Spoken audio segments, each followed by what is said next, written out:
Okay, so I'm looking forward to sharing with you the vacation that my husband and I took. It's a few years ago now. It was May 2014, and it was a cruise from Moscow to St. Petersburg. We spent 3 days in Moscow, sailed for 5 days to St. Petersburg with sightseeing along the way, and then 3 days in St. Petersburg, which really was not enough. It never is enough, is it, when you're on vacation? But we saw a lot. We started out on the Volga River in Moscow, went through several locks and a couple of small lakes, and then ended up on the Neva River in St. Petersburg. We went with Uniworld Cruises on their ship called the Princess Victoria. And of course, these river boats are never very big. There were approximately 100 cabins, so about 200 passengers is all. So here we are. My first photograph is in Moscow. This is the Novodivici Convent and Cemetery. And it's a good sized one, as you can see here. We came here as a group with our tour guide, mainly to see the cemetery, which is outside of the walls of the convent.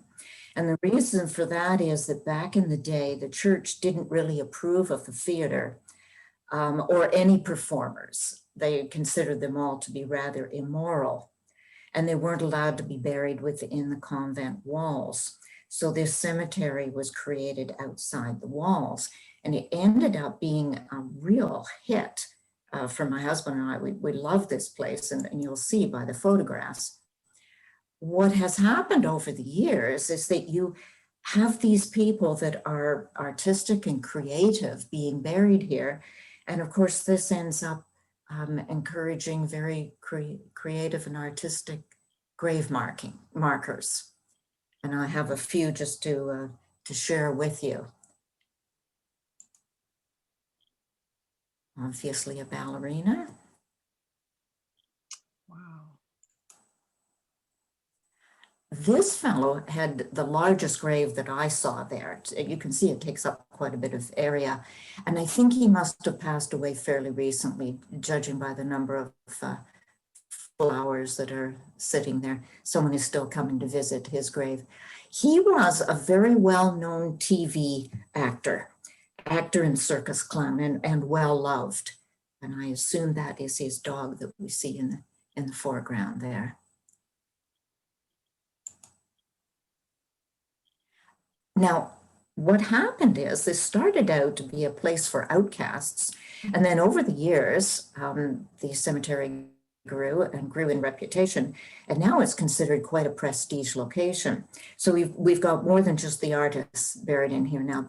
This is Khrushchev's grave, created in both black and white marble. And it was explained to me that that was to depict the positive and negative aspects of his personality. I just love this guy. Not sure who exactly he was, but doesn't he seem very satisfied with himself? And his chest absolutely full of medals. Now we're out of the cemetery and we're back into downtown Moscow. And of course, this is statue of Karl Marx. We saw more than one during our travels. This is one end of Red Square, and it is a big place. Of course, if you've ever watched any of the military parades, you have some idea of the size of that. This lovely pastel church on the corner is the Kazan Cathedral. Now, this is a new cathedral. It was actually rebuilt in the 1990s. And the story behind this is that during the Soviet times, the original was demolished in order to allow better access for the military parades into Red Square. What a shame. But fortunately, the original blueprints were still in existence. The original had been built in the early 1700s. And so it has been rebuilt, as I say, in the 1990s, and it is an exact replica of the church that had stood on that site.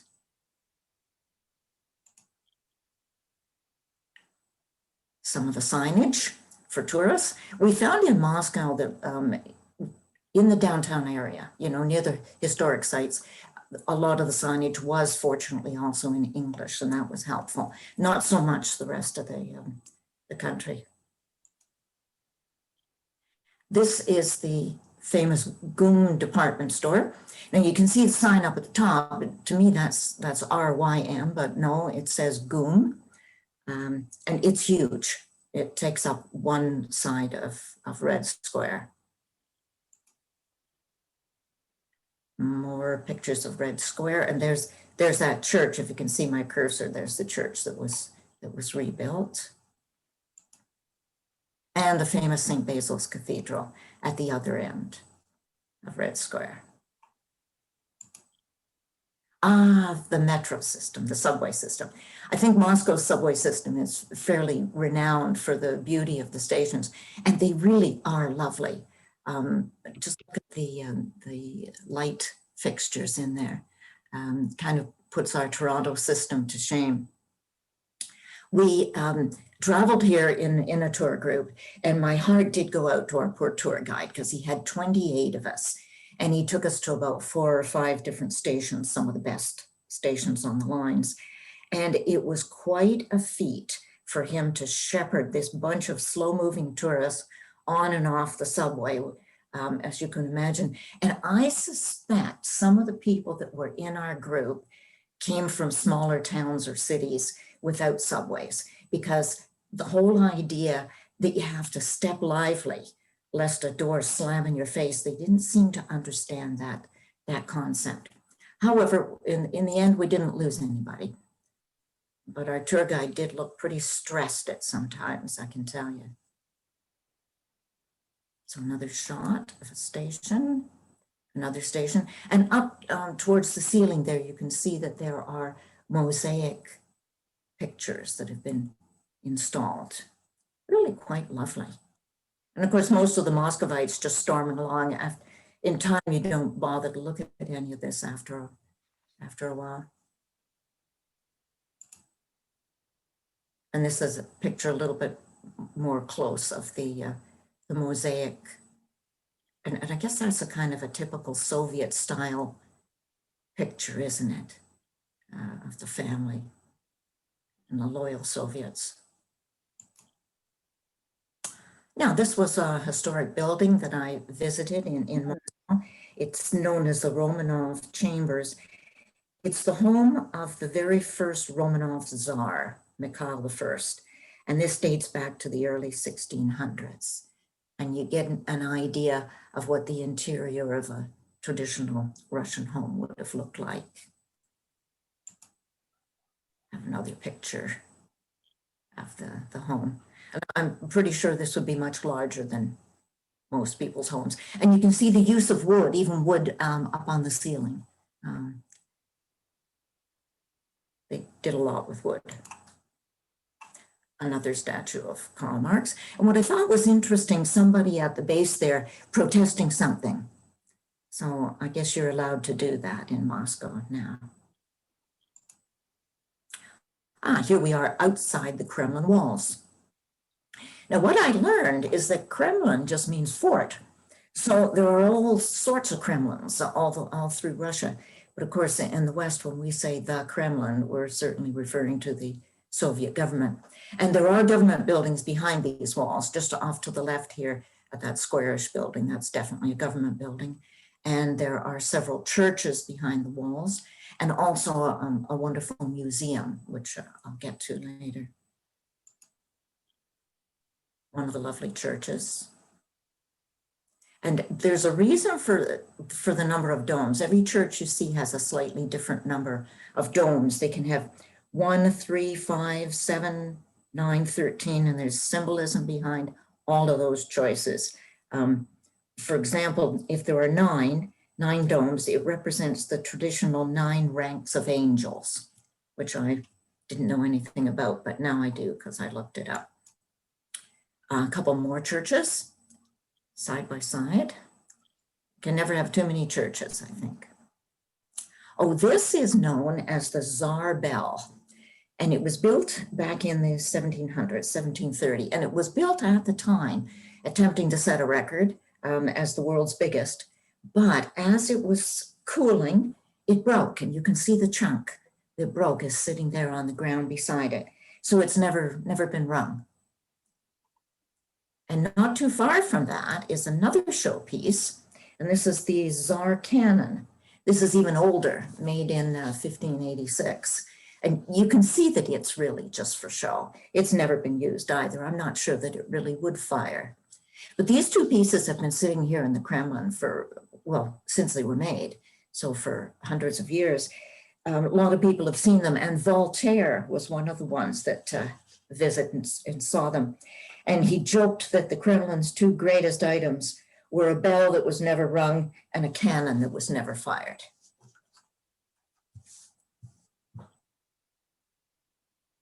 More government buildings in the background there. More churches. We were there in May, so it was tulip time. And as you can see, we were blessed with some very good weather. Now the Kremlin Museum. There are rooms and rooms and rooms jammed full of marvelous things in here. Part of the reason for that is that at the time of the revolution, things were not wantonly destroyed. The story I heard is that Lenin decreed that these items now all belong to the people and should be treasured and not destroyed. So this is just part of the collection of the Fabergé eggs that were in the museum. I don't have too many photographs because you weren't supposed to take any photographs in the museum. And you know, Russia being Russia, I decided I really shouldn't challenge that rule. So I just have a few that I can share with you. You can see what I mean about the place being jam-packed full of stuff. These were silver chalices and serving dishes and huge candelabra. I imagine some of them would have been used at state banquets, but others perhaps were just for show. A good many of them had been gifts from other royal houses and other governments to the Tsar and his family. Now this is just splendid. This has been the Imperial Crown since it was made for Catherine the Great in 1762. And I'm told that there are almost 5,000 diamonds on that crown, 4,936 to be exact. Isn't that just a beauty? This museum, by the way, was contained within what used to be the armory in the Kremlin. So that's why there are some of these very valuable items in there. They are well secured in that building. And here we have, so prior to that Imperial Crown that we just looked at, here are some of the royal regalia that were in use in previous centuries. And I like the crowns with the fur trim. I think that's very appropriate for the cold Russian weather. I'll just pause for a minute so you can have a look at the size of some of the jewels on these things. And of course, they would all be genuine, no fakes in this. Wow. This robe belonged to Peter the Great, and he was a very tall man. I think he was something like 6'5". It's, you know, just with it being displayed just on its own there, there's nothing for context, but I think you can see that it is a rather long garment. And it's covered in jewels and tiny pearls. Royal carriages. And this is just part of the display. There were quite a few. And a royal sleigh, because of course a certain amount of traveling would be done in wintertime. Okay, so that's what I have to share with you from Moscow. So then we headed out onto the Moscow Canal and the Volga River, so we're down here. And our first stop was a little town called Uglich. Pretty old place, it was established in 937. Here we are on the canal. And the canal wasn't much wider than the ship we were on, but I guess these captains are used to maneuvering in these tight quarters. There's our ship, the Princess Victoria. And this lovely building is a museum. We were busy doing other things and didn't get a chance to go inside, but I took a picture because of the architecture. It's been beautifully restored and maintained. And this is typical of the kind of wooden architecture that you find in, or you used to find in Russia, let's put it that way. And you will find if the building has been cared for and restored. This is the Church of St. Dmitry on the Blood, and it's named for Dmitry, the last heir of Ivan the Terrible. And at the age of only 7 years old, the poor kid died in what has been called mysterious circumstances, but I think it's pretty much acknowledged he was murdered. And this church was built on that site. It's a very beautiful church. And another church, the Transfiguration Cathedral, again, still in this town of Uglitch. I have heard that back in Soviet times, a lot of the churches fell into disrepair, and quite a few of them were often repurposed for, something like city offices and that kind of thing, administration. But I didn't see any rundown churches when I was there. So all of the ones that I saw looked to be freshly painted, possibly newly refurbished. So they're coming back.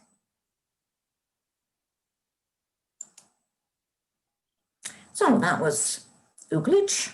So then we traveled a little farther on the Volga River and then backtracked to the town of Yarrow Slavo. And Yarrow Slavo is not quite as old as Uglitch, but it's still one of the oldest Russian cities. Founded in 1010, it's easily 150 years older than Moscow. Full of historic buildings, the whole city is a UNESCO site. And one of the things that they have there and that we visited was the State Puppet Theater. And puppetry has been very popular in Russia over the years. So it was quite interesting to get in here and see the displays of their various puppets. It's been so popular, puppetry, that there's a Leningrad Institute for Music, Film, and Theater, and they actually created a separate department of puppetry. And the idea was to provide formal training and to ensure that the tradition would be continued. I like this one with her big sad eyes. Then we toured some of the other public buildings that are on the site of Yarrow Slavo. This one is again a UNESCO listed monastery, Monastery of the Transfiguration of the Savior. It was one of Russia's richest and best fortified. And the oldest surviving structures within this monastery date from 1516. And that one looks like it was built in 1516, doesn't it? It could do with a little restoration.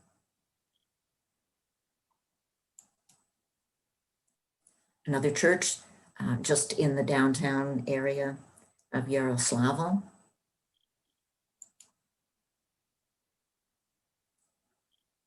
This is the Church of St. Elijah the Prophet. And we did go inside this one, and the interior decoration is absolutely beautiful. Any wall or ceiling that could be decorated with a fresco had been, and this is fairly typical of any of the churches that we saw. They were very highly decorated. Again, more frescoes, paintings of saints, and the icons. Generally the wall behind the altar would be completely covered in these beautiful icons framed in silver and gilt. More frescoes. I suspect some of these have been touched up a little and refurbished over the years, but that doesn't take away from the beauty of them. And yet another church in Yarrow Slavo.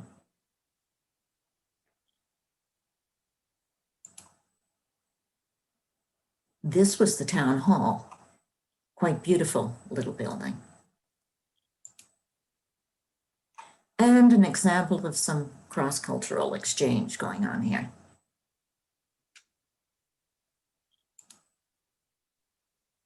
Okay, so then we left Yarrow Slavo, headed north, and disembarked at a little town called Goritsky.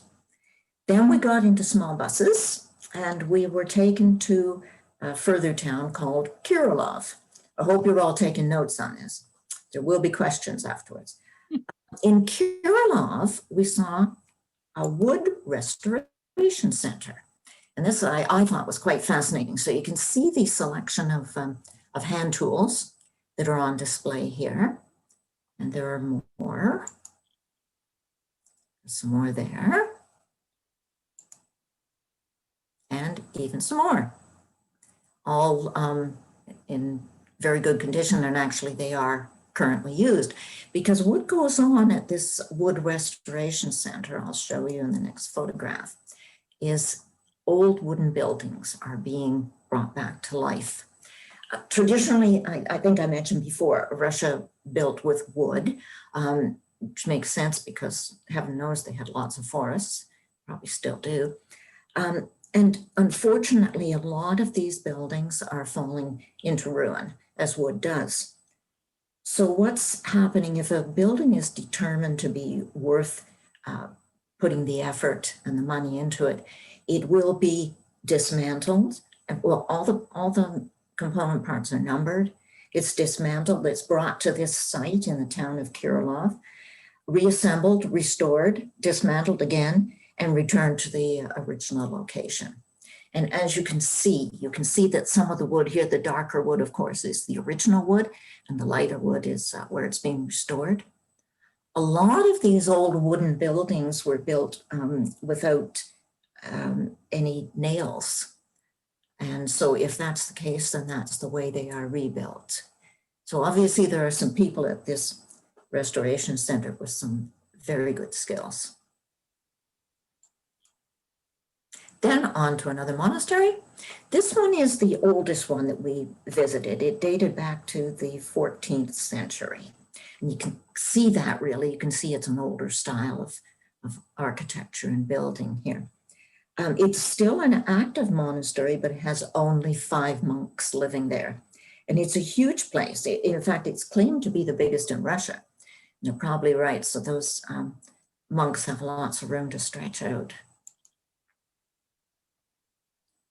Another picture from another angle. Here's part of the monastery that has been restored lovingly. They have a 5-year plan to completely restore, or they did have 2014. So I wonder if they're finished by now. I would kind of doubt it. It was a big job.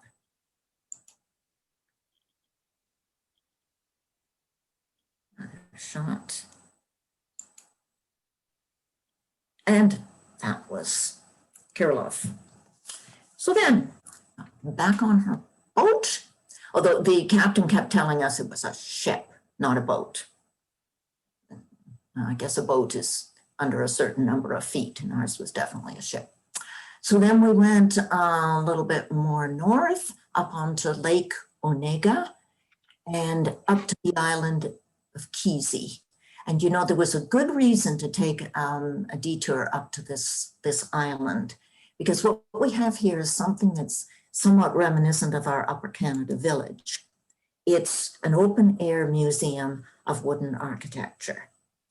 And this impressive structure is a church that has been brought here. Oh, and by the way, all of these buildings have been brought here from elsewhere. And there are a lot of them. There are over 80 buildings. So a lot of them would have been brought to that wood restoration center that we looked at earlier, be restored there, and then moved here to this museum. This particular one is having further restoration work done right on site. And I thought it was just fascinating that the section of the building has been jacked up, and you can see light through this center portion while they work on the lower portion of it. I was so impressed by this, I had to take more than one photograph to show what they're doing here. And that's the church from the back. And a close-up of the domes to see the fine woodwork there.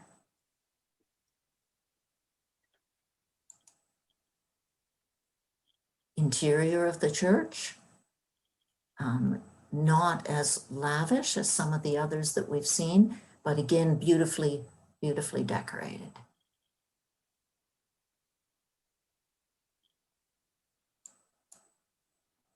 This was a farmhouse, restored and brought to the site.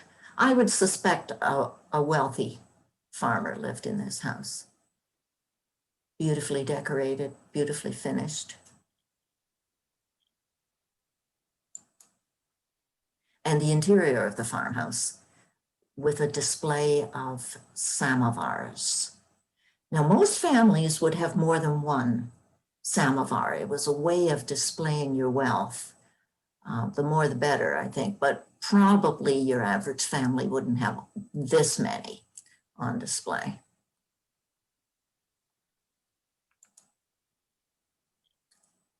This little building was a banya or a sauna.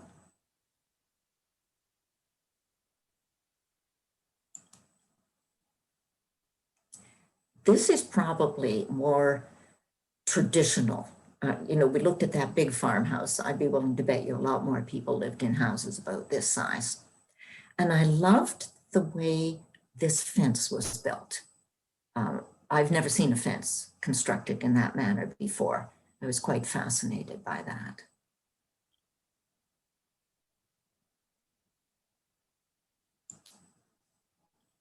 Another smaller church in this open air museum.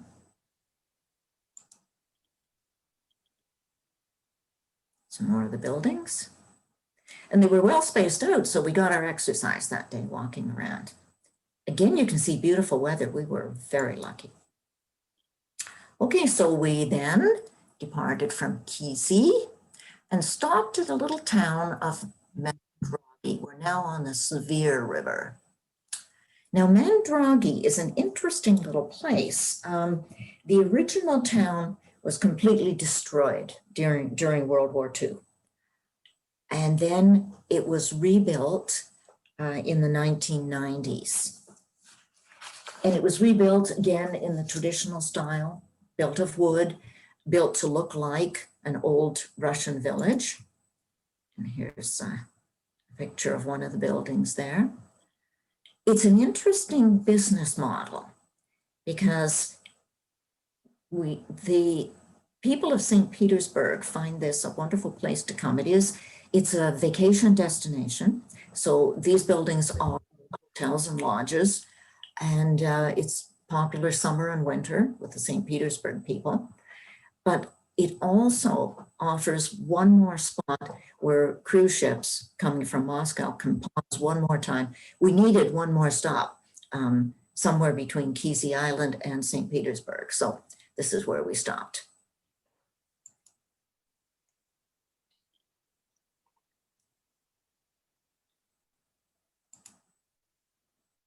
And there was a museum there on the site too. And earlier we saw a great big sleigh that would have been used by the royalty. These kind of sleighs would be more common for the regular people. The buildings in this town of Mandragi, several of the buildings were full of craftspeople and talented artists and craftspeople. Workshops where they were creating paintings, metalwork, one-of-a-kind clothing, that sort of thing. Really beautiful quality items. So several of the people on our cruise, of course, were tempted and purchased their souvenirs here. This is a toboggan run, obviously not used in the summer. And now we're approaching St. Petersburg, and this is typical of some of the scenery that we passed. Church after church after church.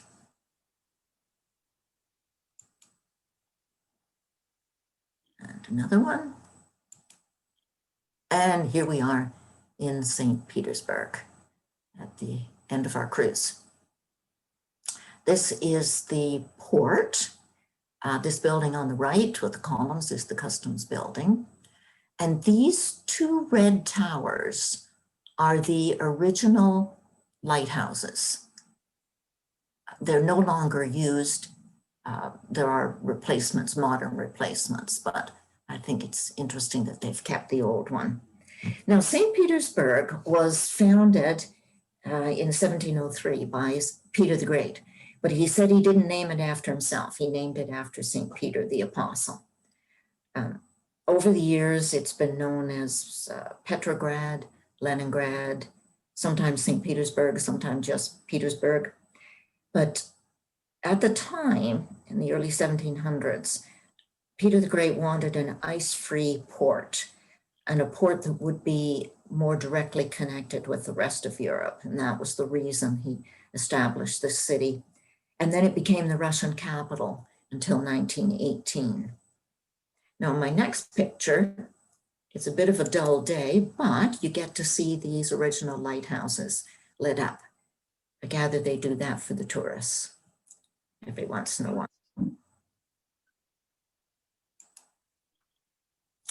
This Sphinx is genuine, came from Egypt.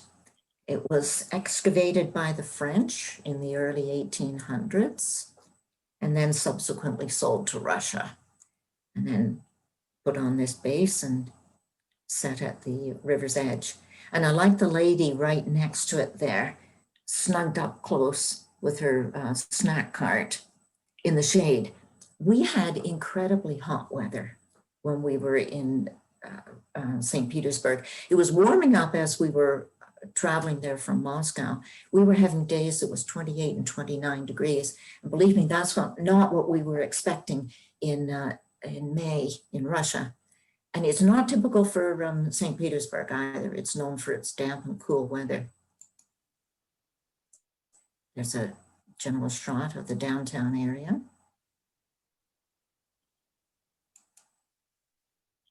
St. Petersburg is just a phenomenally beautiful city. We took a ride in a small boat on the canal because that's one of the best ways to have a look at it. And I have a few shots of the various buildings. Oh, nope, we're back to a church. There's a church. Now we're back to the Canal Cruise. Isn't that just a beautiful, beautifully decorated building?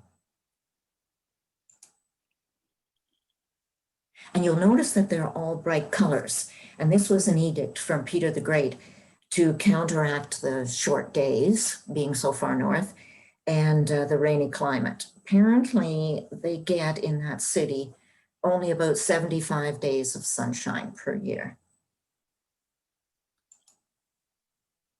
This is the Cathedral of Saints Peter and Paul with its long, thin spire. It's the tallest building in St. Petersburg.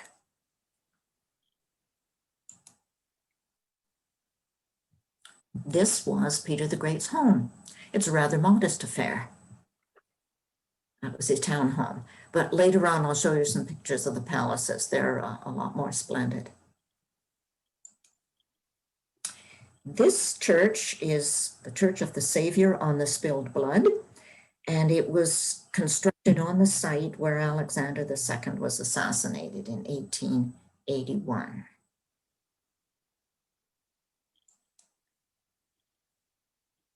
More beautiful buildings.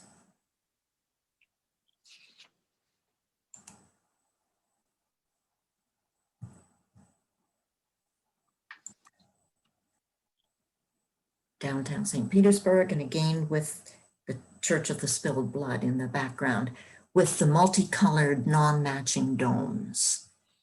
Obviously, this is something that the Russians sometimes like to do. Most of the time, their domes are all matching, but there's this one in St. Basil's that are just a treat for the eyes. I would love to return to St. Petersburg. It's a beautiful city, and 3 days was nowhere near enough. This is a statue of Peter the Great, commissioned sometime after his death by Catherine the Great.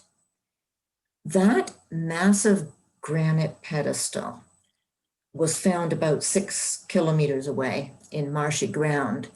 And that's not surprising because the whole area is marshy. I mean, St. Petersburg was built on the delta of the Neva River. So it was a bit of a problem trying to move this granite, as you can imagine, before the time of motors and large trucks. So what they did, all by human labor, was first of all, wait until winter when the ground was frozen, dragged it to the coast, put it on a barge, and delivered it to St. Petersburg, and then dragged it off the barge, and that is not too far from the river's edge. So they didn't take it too far. And of course, the original was bigger because this has been chopped down to size. You can see it's been sculpted. Now, this palace is the Catherine Palace. This is outside of St. Petersburg. This is the next day when we traveled out of the city. This was not named for Catherine the Great, but for Peter the Great's wife, Catherine I. So that would date this palace back to the early 1700s. And it's huge. I stepped just to the side of the front door and took a picture looking left. And you can just imagine that there's just as much palace behind me going the other way. And we had a band to greet us as we entered. The floors in these palaces were just delightful, wonderfully patterned, and as far as I could see, no two looking the same. The grand ballroom, patterned after Versailles, without a doubt. Really quite magnificent.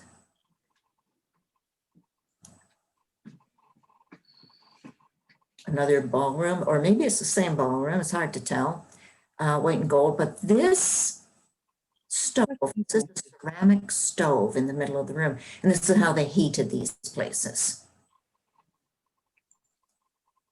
And we saw a lot of these ceramic stoves as we walked through the palace. They're in every room, and they are of a good size, so I assume they needed them.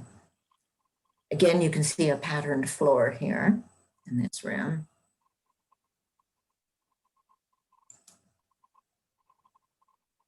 Another very fancy floor.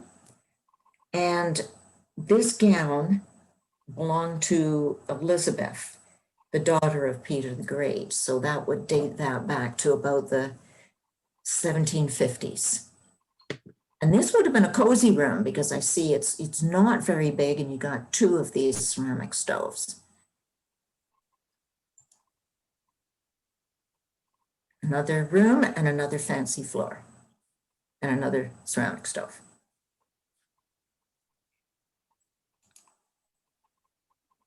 And if they could decorate it, they did. It's quite amazing.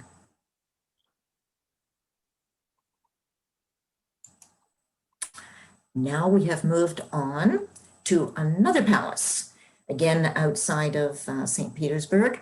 This one is almost right on the Gulf. Well, it's on the Gulf of Finland. This is the Peterhof. Again, it dates back to the time of Peter the Great, so early 1700s, and it's famous for its fountains, and with good reason. There are 64 fountains here, all fed by natural springs, natural water sources, some of them as far as 24 kilometers away. And of course, when this was built, there was no such thing as electrical pumps. So it's totally manual, and it's completely manual even to today. Nothing has been updated. So I'm assuming that they control the height of these fountains, just simply based on distance and the diameter of the pipes.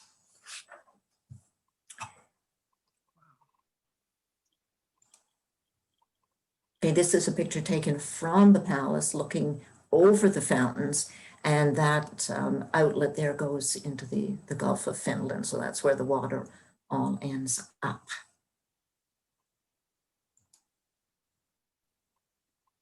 I was just mesmerized by these fountains.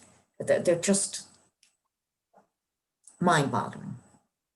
And of course, not only for the water, but these beautiful golden statues and all of the decoration here.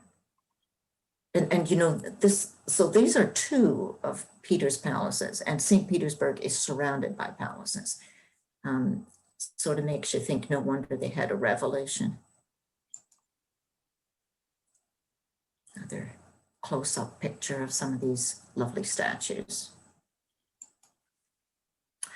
Now we are back in the city of St. Petersburg, and we are inside of the Winter Palace, also known as the Hermitage Art Museum. And you can see how busy it was. Obviously, this picture was taken pre-COVID, because back in those days, there was a lot of talk about too many tourists and over-tourism. Places like Venice and Barcelona, Spain, were trying to figure out how they could limit the tourists, and now that's all changed. Be interesting to see if we go back to the same kind of over-tourism when this thing is all over. The Hermitage is an absolutely beautiful building, which you would imagine because it was the Tsar's palace. It was hard to know as I walked through whether to look at the art or whether to look at the architecture. Isn't this just stunning, this entrance hallway here? Give you a minute just to try and take in some of the detail there.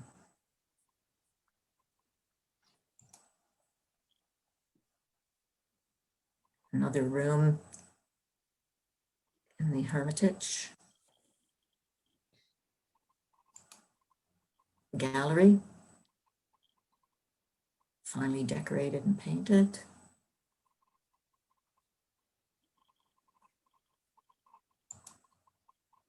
And one last church, the Church of the Holy Trinity in St. Petersburg.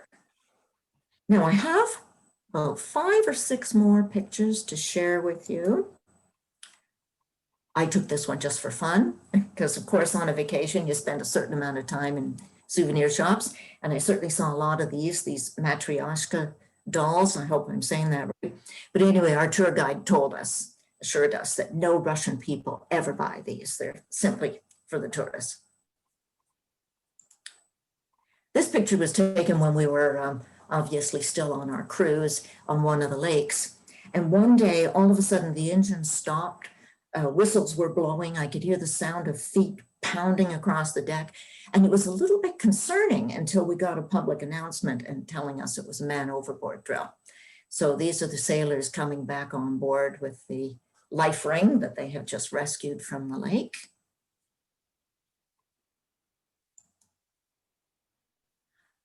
One of the temporary displays that was in the Hermitage was a collection of gowns and uniforms that had belonged to the Russian aristocracy. Also costumes for fancy dress balls, and I just have a couple of examples here. Again, you really weren't supposed to take photographs, so this one I downloaded. So that was obviously a lady's ball gown, just a beautiful thing. An afternoon visiting dress. Each of these items of clothing had a plaque showing the name of the person who had owned it and the dates of their birth and death. And I did notice as I went through this exhibit that many of them had died in 1917 as a result of the revolution, no doubt.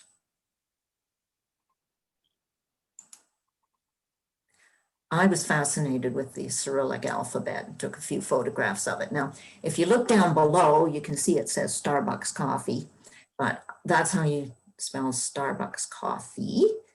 using their alphabet. And then the next one I've got for you, even if you don't know the alphabet, I'm sure you'll be able to read it. How about that? I think everybody knows what that one is. And then I've got one last picture that I wanted to show you. Much earlier, I showed you a picture of the GUM department store from the outside, and it's a massive, massive building. It would be comparable, I would think, to the size of the Eaton Center in Toronto. And I understand that back in Soviet times, there was almost nothing to buy in that place. And of course, the whole thing was just one store. It was the GUM department store. So this kind of demonstrates the changes that have occurred over the past 30 years. Today, it's a palace of consumption, very popular, very busy, full of cafes and shops. It has over 100 shops in it, and a lot of pretty pricey ones too. I can remember seeing Prada, Bulgari, Cartier, that type of thing. So I just went in and looked and took a photograph. And that is the end of my collection of photographs that I have to share with you today. Okay, thank you, Doreen. I'm just going to take back sharing so we can move on to the question period. If you have any questions, just click on find the participants, click on it and find raise your hand, and we'll take you in order. You'll have to unmute yourself, and then please mute yourself when you're finished. So I have a question, Doreen. How was the food in the cities and then on your ship? Well, most of our meals were taken on the ship, and it was excellent. Absolutely fantastic. Uniworld is known as one of the best cruise lines that you can go with. And we bought a couple of things on the fly, on the go, in little snack shops. I don't recall ever actually going into a restaurant, so I can't give you a report on that. Okay, thanks. The first person who has a question or comment is Laurel. Go ahead, unmute yourself.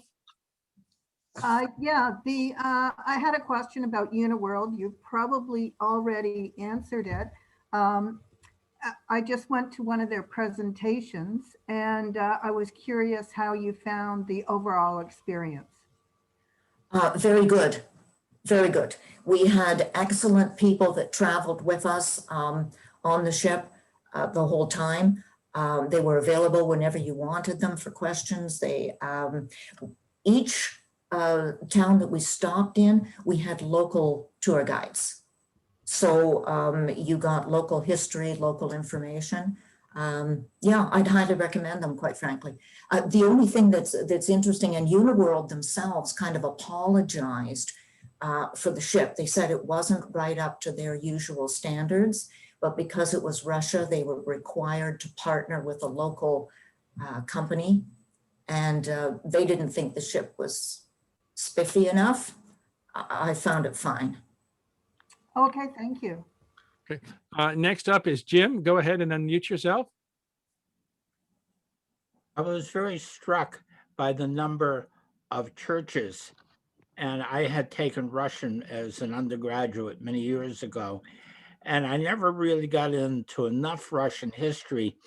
And I was wondering, my recollection is that Christianity died out in competition with communism. Is that the theme, or is that, did you have any thoughts of pick up history of why there were so many churches? You know, why there were so many churches, I'm not sure I can answer that, other than sometimes when I've traveled in a place like Italy, they certainly have a lot too. So without going and doing a count, I don't know whether they have more than the rest of Europe. But definitely we were told that a lot of these churches during the communist times, you're right, they were repurposed. They were closed up, they fell into disrepair. So I was expecting to see a lot more shabby places, although I did show you one that one very large monastery that looked like it needed a lot of restoration. But the churches that we visited had obviously all had some work done recently. Oh, it sounds like it was an attempt to bring more tourism in. It could well be, but I do understand also that there's been a flood back to religion in Russia. I've heard that. Yeah, on that one, I was there in '82, so before the wall came down, and it was very strict. You had to go with an in-tourist guide. You couldn't go off the beaten track at all. And there were very few churches. They were, as you said, Doreen, they were repositioned or whatever. So, and I was back again in '92. Yeah, 10 years later after the wall came down and that, and there was a huge change, but there's obviously been a lot more since. So yeah, it was the Orthodox Church was always there in the background, but wasn't officially allowed. And then with the change, they were more acceptable. And so all those churches would have been there originally, but they've all been redone. They've all been, that's all new refurbishments, new paintings. Okay. Appreciate if everybody wants to speak, raise your hand so we can take them in order. The next person is John Buckingham. Go ahead, John. Doreen, thank you so much for sharing the pictures. The ones of St. Petersburg particularly reminded me of when my wife and I spent most of a week there back around 1990. And I've been in the comments about the in-tourist guide trying to ride herd on us are absolutely true, though we did play hooky. And that was the best part of the trip. A question for you. How, you said there were about 200 people who were on board as guests on the ship. How did they organize the tours? I mean, were they really large groups that headed out with each of the guides, or was it an intimate enough group that you could actually see things and ask questions? It was quite intimate. We were divided up into relatively small groups, and we got into relatively small buses. So, you know, none of these 50 passenger things. As I recall, it was sort of like a 12 or 15 passenger bus was the biggest thing that we ever stepped into. And we were flooded with guides. A lot of the guides were high school teachers, and they were moonlighting actually as tour guides. So we had some very educated people that could answer our questions. Very good, thanks. Okay, next is Linda Carter. Go ahead and unmute yourself. Where were the 200 people who were on the tour? Where were they from? All over. We even had some people from Australia, England, a lot of people from England. Of course, a few Americans, because there are so many Americans, you always get Americans. But on our tour, there were mostly people from English-speaking countries. That's my memory. Yeah, thank you. So before I turn it over to Diane for our question, Roland Ross, go ahead. Unmute yourself and ask your question. The question, was there government assistance? Was there soldiers or police to make sure that the tourists were behaving themselves and that kind of thing? Did you feel like you were being spied upon? No, not at all. Once we had got our visas, the visas we had to get, of course, before we left Canada, and that was extremely problematic. There were just a lot of hoops to leap through. But once we were there, we were able to wander away from the group. You didn't have to be with your tour group even. One afternoon, when I showed you the picture of Peter the Great up on his horse, we were just out on our own wandering around in St. Petersburg. And the same thing in Moscow, we often wandered alone. So it felt quite free. Okay, thank you. Okay. Any other questions before I turn it over to Diane? Okay, go ahead, Diane. Doreen, thank you so much. I do have a couple of questions. I comment on the amazing restorations. That was astounding. I think that, as John mentioned, that the changes towards opening up towards religion happened after the wall came down. And also whether Khrushchev or Gorbachev, I can't remember which president, actually sanctioned religion again. And that's when people began to go back to churches openly as opposed to worshiping behind the scenes. But I was wondering if you had more information with respect to the domes on the churches. The 9 domes meant the angels, but what about the other numbers? Did you have any information on that? And also, I was trying to count some of the domes on the churches, and I didn't know which domes you counted, because there were actually even numbers if you counted the little domes, the small ones that were on the churches. Can you help, or do I have to do some research online? I have a little bit of information on that. I know that one dome, if you have one only, it signifies Christ. 3 is the Holy Trinity. 5 is Christ and the 4 evangelists. Okay. 7 is for the 7 ecumenical councils, which formulated the dogmas of the Orthodox Church. That is a new one to me. I'd never heard of that one. I think I mentioned 9. 9 represents the traditional 9 ranks of angels, and 13 signifies Christ and the 12 apostles. Okay, that all makes sense, doesn't it? So, there's a reason behind all of it, yes. But if there's an even number of domes, I don't have it on my list. Okay, so it's hard to know how they counted them, whether they're the big domes or the ones that counted. That might be. Yeah. Well, I want to thank you so much. I have never been to Moscow or the interior of Russia. I have been to St. Petersburg, and it makes me think I want to pull out some of my own pictures and slides and see whether I could put together a presentation as well of a trip that Charles and I took. But having said that, it was wonderful to go back into the Hermitage and into the palaces and just to see what Russia looks like today, 6 years ago, as you went.